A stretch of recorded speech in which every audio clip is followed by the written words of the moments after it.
nous avons vu l'œuvre déjà réalisée, la partie de l'œuvre réalisée, la rédemption, avec la résurrection, l'ascension, la glorification.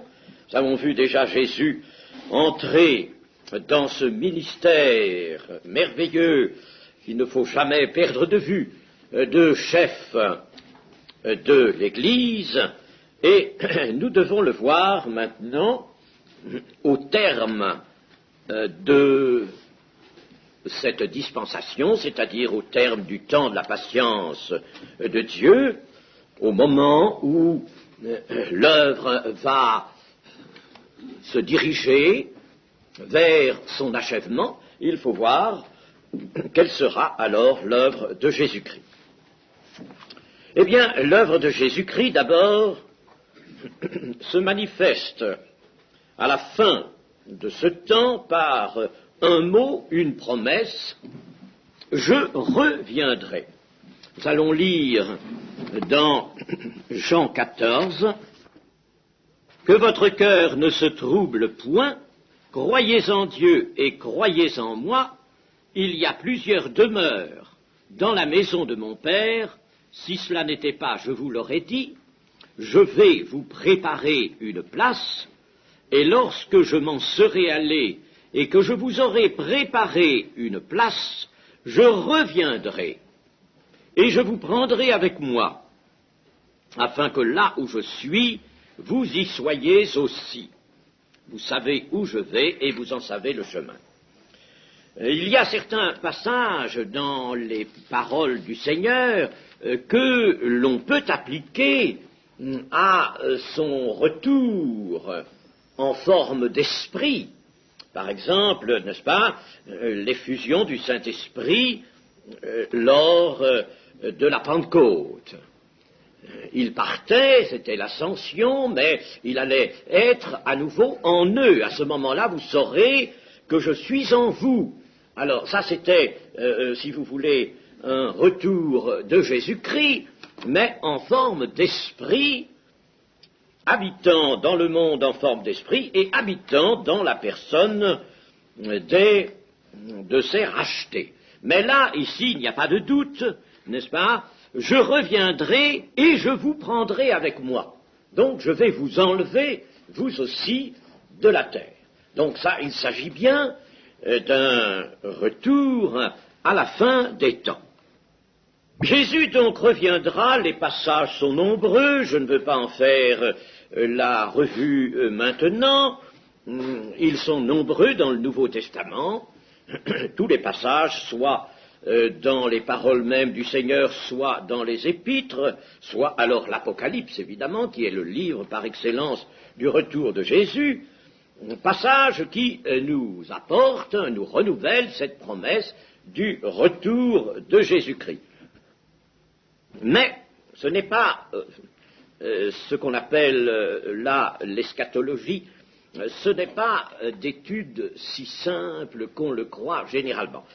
Et la curiosité chrétienne fait souvent un très mauvais travail dans ce champ particulier de la révélation. On veut savoir, on voudrait un planning. Ah, qu'est-ce qui va se passer? Ah, ceci, après quoi? Cela, n'est-ce pas? Mais la Bible ne nous a pas été donnée, ou l'eschatologie, si vous voulez, n'est-ce pas, pour satisfaire la curiosité. Ça, il faut absolument se défaire de ça, parce que c'est la manifestation véritablement d'une âme faible.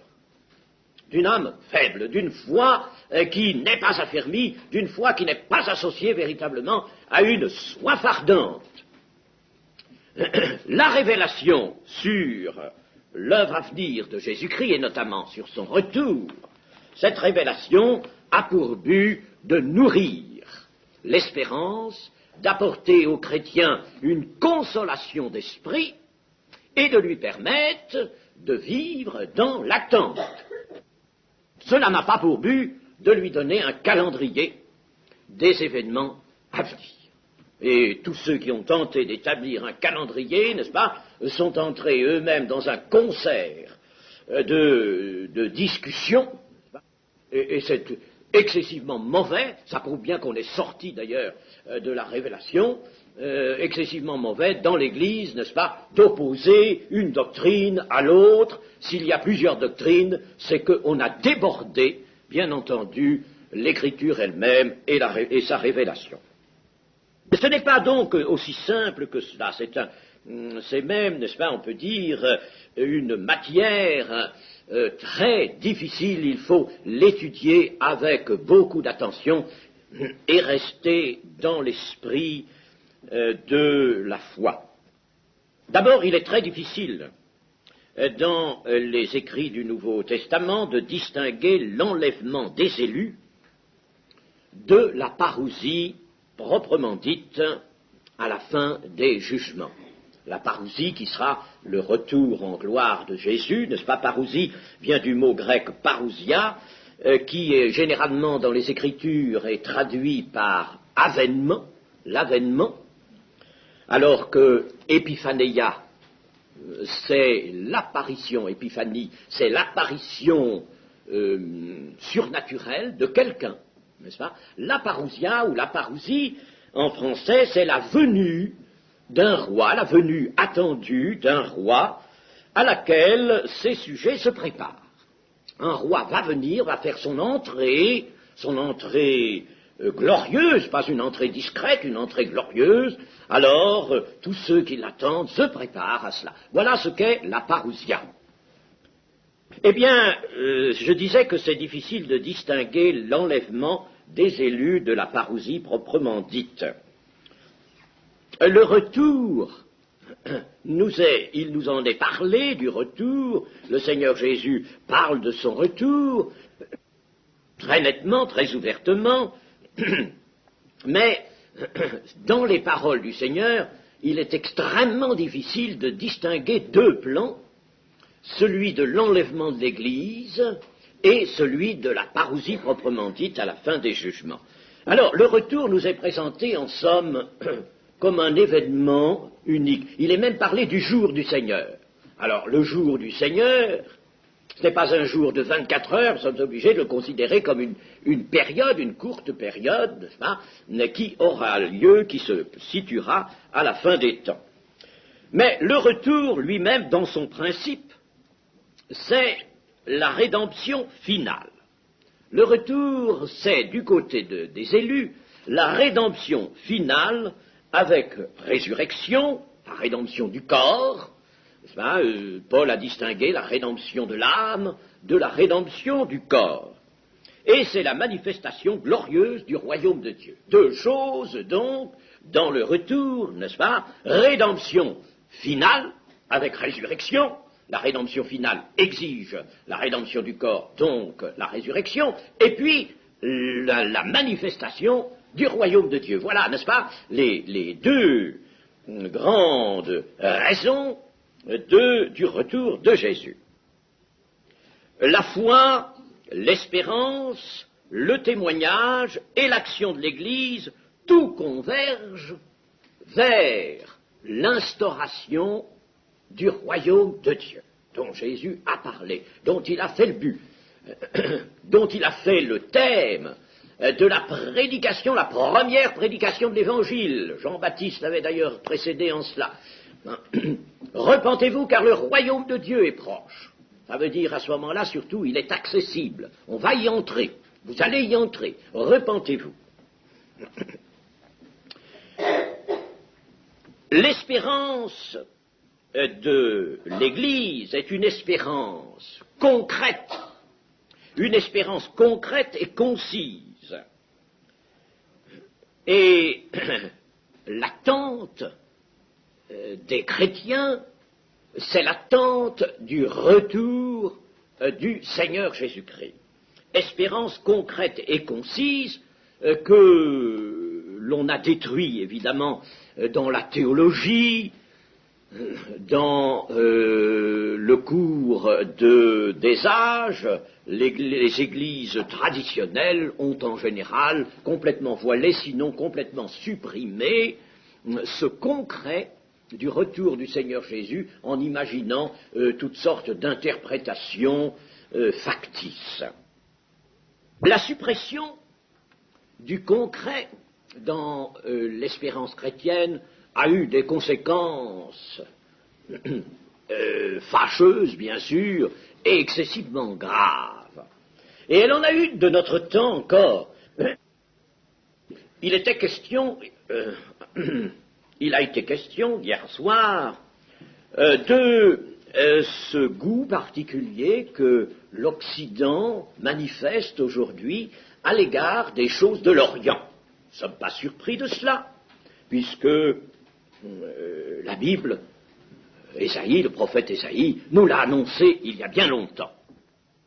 Non, il y a longtemps que la constatation en est faite que l'Occident est porté maintenant à la recherche de tout le mystère de l'Orient et particulièrement, n'est-ce pas, de tout ce qui provient de l'Inde. De l'Inde, n'est-ce pas? C'est non seulement le yoga, mais tout ce qui peut nous venir comme enseignement de l'Inde, n'est-ce pas? Alors, il y a véritablement un besoin, et ce besoin, le reporter de la radio l'expliquait notamment par le fait que le christianisme s'est dépouillé d'une espérance concrète, s'est dépouillé du concret. Alors, aujourd'hui, les gens ont besoin de concret, alors ils vont le chercher dans l'Orient, où ils en trouvent, où ils trouvent, n'est-ce pas? Ils trouvent du concret, ils trouvent quelque chose qui intéresse la vie physique. Alors que dans le christianisme traditionnel, la vie physique a été en quelque sorte l'objet d'un mépris. Le corps a été jugé méprisable. Hein? Alors, personne n'a réellement d'ailleurs persisté dans cette vue-là. Hein? Et puis alors, le salut, c'est le salut de l'âme, c'est un salut éthéré, c'est un salut lointain. Vous voyez, n'est-ce pas, comme tout cela traduit absolument faussement l'eschatologie.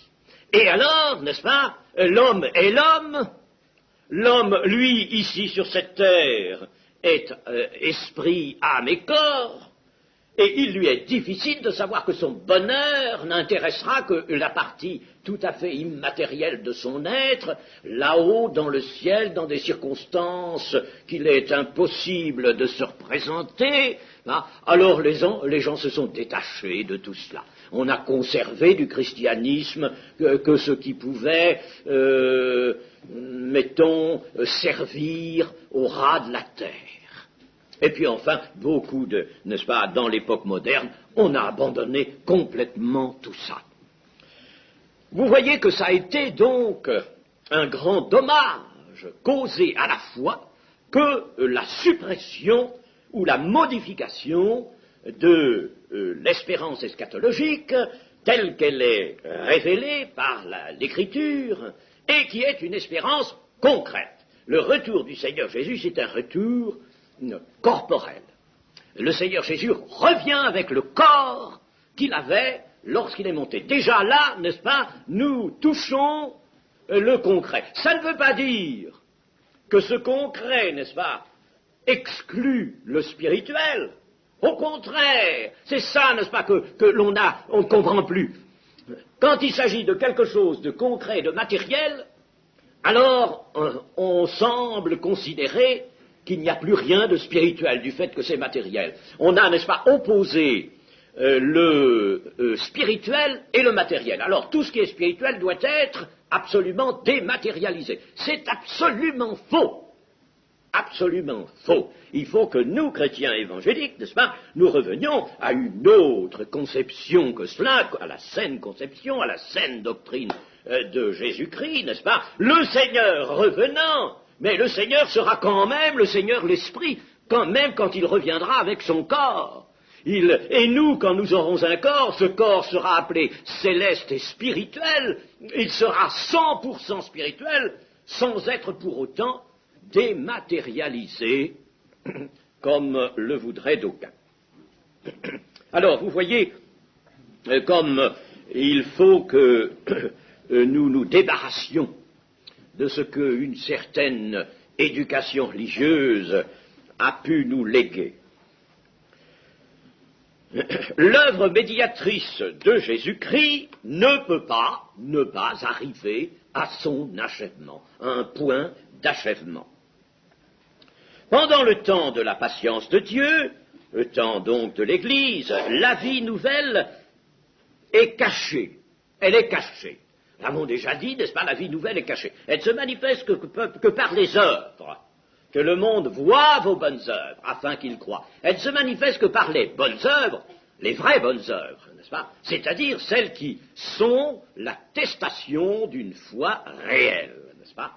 Et l'attestation de l'amour du Seigneur flambant dans le cœur même des rachetés. Mais la vie nouvelle est cachée. Elle se manifestera au retour de Jésus. Et au retour de Jésus, l'œuvre de la rédemption est manifestée dans les événements de la terre. Ce sera une suite, n'est-ce pas? Il y a un ensemble d'événements qui vont se produire sur la terre. Tout comme la crucifixion s'est produite sur la terre, tout comme la création a eu lieu sur la terre, n'est-ce pas? Eh bien, là, n'est-ce pas, la rédemption s'inscrira dans l'histoire de la terre, dans les événements de la terre, avec notamment la résurrection. L'espérance, comme le salut, est entièrement supportée par la personne de Jésus-Christ. Cela aussi, il faut le savoir, car on nous a démoli tout ça. Alors, en somme, nous voyons bien qu'au cours des âges, n'est-ce pas, on nous a complètement détruit la révélation. Les éléments de la révélation ont été complètement controuvés, transformés à la manière humaine, n'est-ce pas? Et il n'est rien resté de juste. Il faut bien que nous pensions cela. Alors, je dis que l'espérance, comme le salut, est entièrement supportée par la personne de Jésus-Christ, et son retour conditionne l'achèvement de l'œuvre. Donc, il n'y a pas d'espérance dépersonnalisée, comme on la trouve dans le catholicisme, par exemple, n'est-ce pas, une espérance dépersonnalisée. Et encore, n'est-ce pas, à la place même de Jésus, ou voilant Jésus, il y a une autre personne, la personne de la Vierge qui est là, n'est-ce pas, et qui fait en quelque sorte presque écran. Mais de toute manière, l'espérance n'est pas attachée, n'est plus attachée à Jésus, au retour de Jésus, ça a été dépersonnalisé. Voilà, n'est-ce pas, encore une destruction des objets de la foi. Faut pas s'étonner pourquoi la foi, n'est-ce pas, a fléchi complètement, et pourquoi aujourd'hui le monde est, comme on le dit, déchristianisé, n'est-ce pas, parce que ce qu'on a laissé subsister du christianisme, c'est quelque chose qui n'a rien à voir, vraiment, avec la révélation. Il ne peut pas y avoir de salut sous forme d'un idéal où Christ ne serait pas le centre et l'auteur d'événements précis à attendre. Il faut que Jésus soit là, au centre. D'ailleurs, quand il a voulu montrer à trois de ses disciples l'avenue du royaume de Dieu, qu'a-t-il fait? Il s'est montré lui-même sur la montagne de la transfiguration en son jour. Il s'est montré en son jour. Lui, il s'est montré, il a montré sa personne. Tout de même, c'est assez révélateur, pas? Quelques-uns ne mourront pas qu'ils n'aient vu venir le royaume de Dieu. Puis, 6 jours après, il les emmène sur une montagne, et puis, que voit-il? Il voit Jésus-Christ transfiguré. Il voit la personne. Vous voyez comme, par conséquent, le royaume de Dieu, attendu, n'est-ce pas, doit être lié, tenu, lié à la personne du Seigneur Jésus revenant sur la terre. Ainsi, Jésus parle de son retour, de la venue du royaume de Dieu, il parle de jugement, il parle de règne, mais il se tient dans le principe de ce grand événement. Il se tient dans le principe. Le discours eschatologique de Jésus, n'est-ce pas, comporte bien des aspects quant aux signes qui se présenteront avant son retour, mais, n'est-ce pas, le retour est gardé dans l'idée d'un principe. Et ce sont les épîtres de Paul aux Thessaloniciens qui, par une révélation, donc une source qui a été particulière à Paul, par une révélation que Paul nous parle de l'enlèvement de l'Église comme d'un événement intervenant avant la parousie. Avant la parousie. Nous allons nous occuper donc de cet événement, l'enlèvement de l'Église. On l'appelle ainsi, c'est peut-être une désignation un peu incomplète, impropre, mais enfin, c'est ainsi qu'on l'appelle. Mais attention que cette désignation ne nous trouble pas, n'est-ce pas? Attention qu'elle ne modifie surtout pas ce que nous disent les textes. Nous sommes attachés à la révélation biblique. Nous ne voulons pas aller au-delà de ce qui est écrit, et nous ne voulons rien perdre non plus de ce qui est écrit.